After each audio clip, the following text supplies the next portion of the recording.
De retour en studio avec Jérôme Bonnet et Steve Pochon pour ce match entre la Chaux-de-Fonds et Ajoie. On va prendre une petite pause sur le match et plutôt parler des bilans des équipes. Non, la saison n'est pas encore terminée, mais elle approche à sa fin et l'heure des bilans arrivera. Du côté du HC La Chaux-de-Fonds, évidemment, on espère toujours une participation aux playoffs. C'était l'objectif dès le début de la saison. On a discuté avant le match avec le président de l'équipe, Olivier Calam. On écoute tout de suite ce qu'il avait à nous dire. Olivier Calam, est-ce que le président est satisfait de cette saison qui arrive gentiment à son terme? On peut être satisfait pour plein de domaines. C'est vrai que c'était une saison qui a commencé de manière un petit peu particulière. Il a fallu passer à travers toutes les étapes, Covid, report de match, et puis aussi le fait de mettre en place toutes les installations pour recevoir un peu de monde. Après, tout est stoppé, les matchs à huis clos, mais dans l'ensemble, on peut être satisfait. Puis on voit que le fait d'être toujours en course pour une qualification directe, pour l'instant, oui. Si vous êtes 6e, vous pourrez dire on a réussi la saison?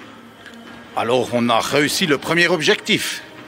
La saison, elle ne s'arrête pas. Non, on est ambitieux. Après, il faut avancer étape par étape. Ça serait une belle récompense pour l'équipe. Et puis pour nous aussi. Mais après, on a faim et on a de l'ambition.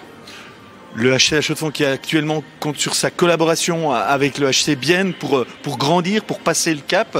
Comment ça se passe? Ça se passe très bien, aussi grâce aux liens qui unissent Loïc et puis Martin Steinegger. Donc c'est du gagnant-gagnant. Ils peuvent aussi mettre des joueurs qui sont un petit peu limites pour jouer chez eux. Et puis nous, ça nous aide aussi pour élargir un peu le banc. On dit que le HC Bienne a même son mot à dire quand vous choisissez l'entraîneur, c'est vrai? Non, alors ça c'est un mythe. Bon, le mythe est démonté, on a compris.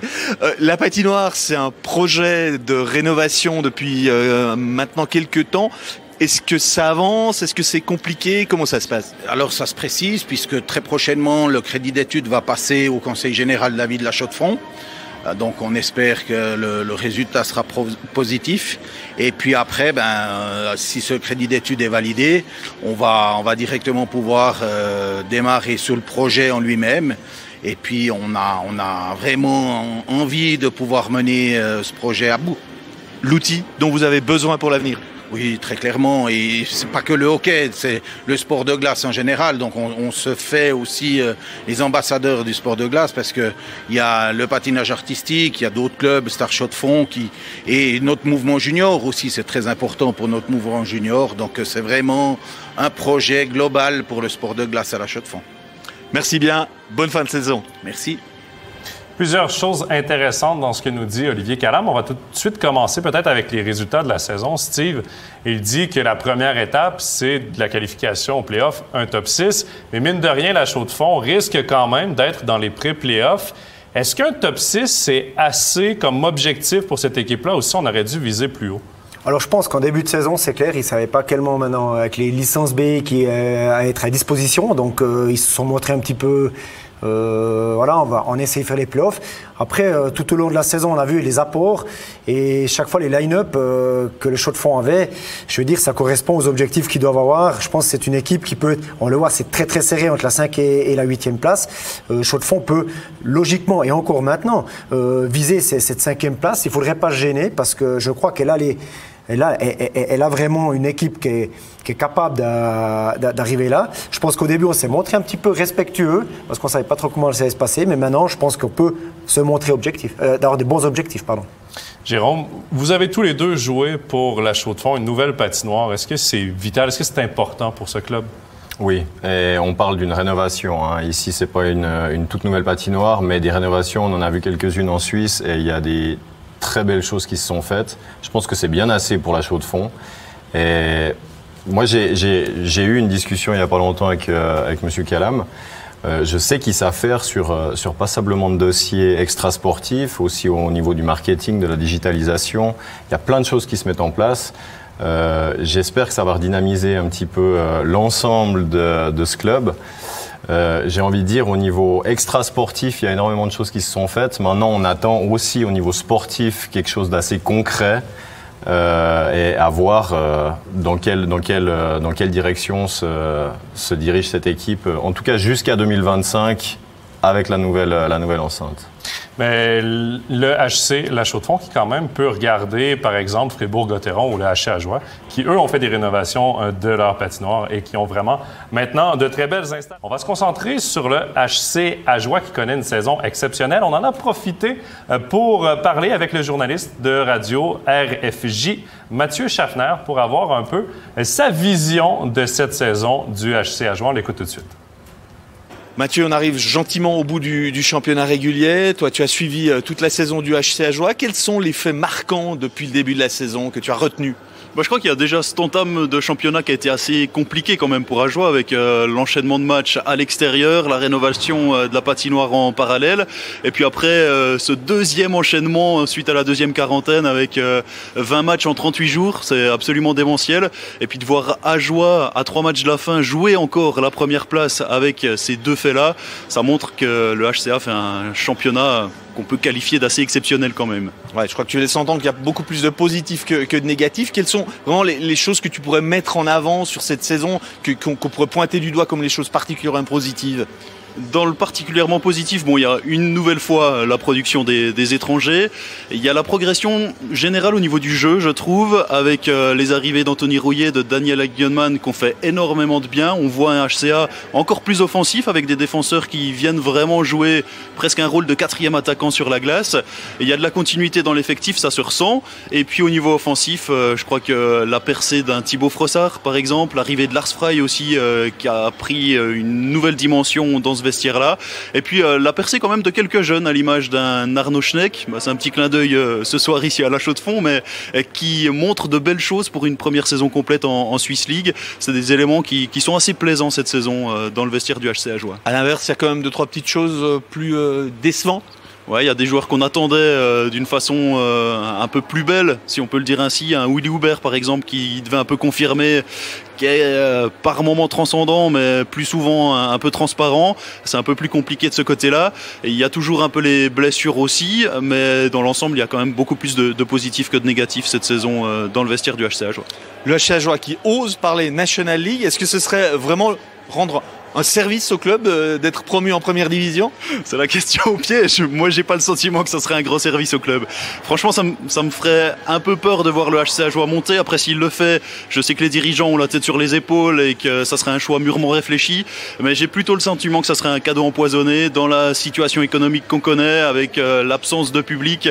J'ai vraiment le sentiment que ça serait plus raisonné de jouer encore les premiers rôles en Swiss League, de voir comment l'économie reprend et puis d'ensuite peut-être, pourquoi pas, franchir le pas. Merci, très belle fin de saison à toi au HC Ajoie également. Merci beaucoup Régis. Évidemment, le HC Ajoie qui est toujours en lutte pour la première position. Steve, on parle beaucoup là, des 20 matchs en 38 jours, de la fatigue et tout. Est-ce que ce ne serait pas le moment peut-être de reposer DeVos et Hazen? Et est-ce que c'est si important que ça, la première place au classement? Alors la première place, je pense qu'elle est importante. Et maintenant, à ta première question, je pense que même eux, ils n'ont pas envie d'être sur la touche. C'est ça un petit peu le problème qu'ils ont. Je pense qu'ils aimeraient peut-être sur des matchs, peut-être qu'il va arriver Winterthur, Rockets comme ça. Mais je pense qu'eux, c'est des compétiteurs hors pair et ils détestent être sur la touche. Donc voilà. Mais maintenant, ils sont assurés, ils auront une bonne pause pour récupérer, donc c'est ça qui est important. Et puis, mais faut vraiment retenir ce qu'ils ont fait pendant ces 20 matchs, quoi. Et Jérôme, oui, DeVos et Hazen sont encore les meilleurs joueurs de la Ligue au chapitre des points, mais quand même, il y a une profondeur chez le HC Ajoie qui fait que cette équipe est où elle est aujourd'hui. C'est ce qui fait la beauté d'une équipe comme on disait, à maturité, comme le relevait aussi le journaliste, de dire qu'il y avait peut-être 1 ou 2 joueurs qu'on attendait un peu plus, mais qui ne se montrent pas beaucoup. Le fait d'avoir un effectif complet et mature, ça efface rapidement ce genre de petits soucis et on le voit même pas en fait. De retour en studio avec Jérôme Bonnet et Steve Pochon, tout juste avant de repartir du côté de la patinoire des Mélèzes pour la 3e période du match entre la Chaux-de-Fonds et Ajoie. On va discuter du HC Sierre et de sa saison de rêve. Pourquoi saison de rêve? Passé d'exclus des play-offs l'année dernière à 4e du championnat cette saison. C'est un bond assez exceptionnel. On a discuté en début de semaine avec le directeur sportif du HC Sierre, Christophe Fellet, sur sa vision de cette saison. On l'écoute. Non, c'est bien clair qu'on espérait se qualifier pour les playoffs, être en position, si tout se passait bien, de dire ok, on peut prendre cette 6e place.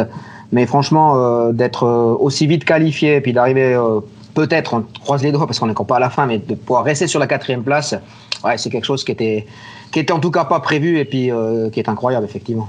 Bon, le gap qu'on a pris là, vraiment, c'est vrai qu'il est assez exceptionnel. C'était pas prévu, en tout cas, qu'on arrive sur ce niveau-là aussi rapidement, parce qu'on a démontré quand même pendant toute la saison qu'on a été solide. C'était pas dû au hasard ou d'un coup une baisse de forme des équipes adverses. C'était vraiment sur la longueur, avec un championnat qui était quand même relativement difficile, avec tous ces arrêts, avec ce Covid qui est venu nous mettre un peu la mouise là-dedans, et aussi par rapport aux supporters, qui était aussi un facteur important pour nous, parce qu'on sait que venir à Graben, avec la pression que notre public peut mettre sur l'adversaire, y compris sur les arbitres, c'est quelque chose qui est non négligeable. Donc c'est vrai qu'à tous les niveaux, c'est une bonne surprise. Et effectivement, on s'est dit que peut-être en gardant quand même une ossature d'équipe la même que l'année passée, que ces gars qui étaient venus de la MySport et qui sont arrivés sur la Swiss League puissent avoir cette maturité qu'ils ont pu acquérir l'année passée, plus encore nos étrangers qui connaissaient le championnat, qui arrivaient dans une famille connue, et également de rajouter des gars comme Dolana, des gars comme Thibaut Monet, donc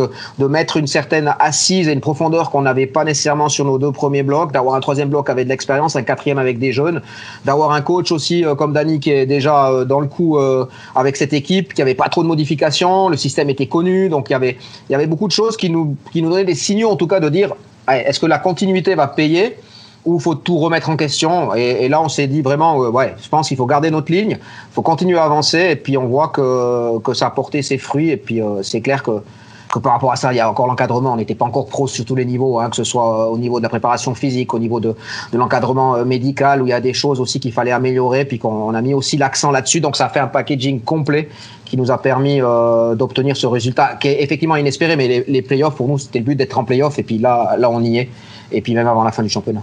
L'objectif est de se qualifier pour les playoffs.